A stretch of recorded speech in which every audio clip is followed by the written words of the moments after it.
ఒక power star, ఒక megastar, ఒక రామ్ చరణ్ వీళ్ళందరూ పరువు నిలబెట్టేశాడు. మహాత్మా గాంధీ భారతదేశానికి స్వతంత్రం తెస్తే మెర్లపాక గాంధీ గారు అయితే మెగా అభిమానులకి స్వతంత్రం తీసుకొని వచ్చిండు. కొరియన్ సినిమా కొరియాలో ఉన్నట్టుంది భయ్యా, తెలుగు సినిమా కొరియాలో ఇదిగా తీసేసిండు, కొరియా భాష ఇదిగా తీసేసిండు. వరుణ్ తేజ్ హీరో ఇంకా ఇదిగా తీసిండు భయ్యా. సినిమా సూపర్ హిట్ ఉంది, బ్లాక్ బస్టర్ ఉంది.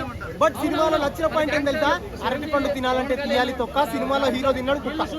Hero acting bro, hero acting week లో ఉన్నాయి. సత్యాన్ని కామెడీ నాకు నచ్చింది బ్రో. సినిమా మొత్తానికి ఫస్ట్ నుంచి లాస్ట్ వరకు సత్యాన్ని కామెడీ మాత్రం నాకు పిచ్చిగా నచ్చింది. తమన్నాని బీజిఎం మాత్రం ఓవరాల్ గా చాలా ప్లస్ అయింది. ఆ బీజిఎం ఒకటే ప్లస్ అయింది సినిమాకి.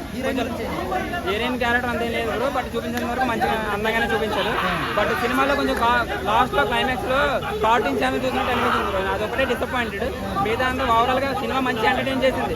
బట్ ఏంటంటే కొంచెం ఆ గోస్ట్ సీన్స్ ఉన్నాయి కదా, అవి కొంచెం డిఫరెంట్ గా ఉంటే బాగుంది అనిపించింది. కానీ ఓవరాల్ గా సినిమా మీద నేటివ్ చేయట్లేదు. సినిమా చాలా బాగుంది. కామెడీ వేరే లెవెల్, కామెడీ వేరే లెవెల్, స్టోరీ గిరి పక్కన పెట్టు, సత్య కామెడీ వేరే లెవెల్.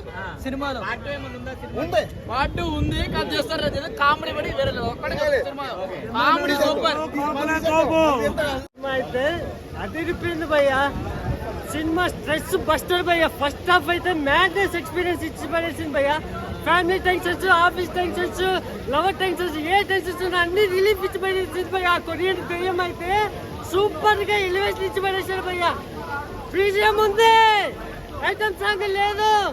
కొరియన్ దెయ్యం అయితే రఫాడించి పడేసింది. ఎలివేషన్స్ ఉన్నాయి, మ్యాడ్నెస్ ఎమోషన్స్ ఉన్నాయి. సినిమా అయితే బ్లాక్ బస్టర్ కొట్టి పడేసింది భయ్యా. సాంగ్స్ అయితే ఎక్సలెంట్ గా ఉన్నాయి. ఫస్ట్ హాఫ్ స్టార్టింగ్ లో ఎంట్రీ అయితే లాస్ట్ క్లైమాక్స్ లో దెయ్యం అనేది సూపర్ ఎలివేషన్స్ తో ఇచ్చి పడేసింది భయ్యా. వరుణ్ తేజ్ నాకు కనిపించలేదు ఎక్కడ, కొరియన్ కలిగినాసి కనిపించాడు.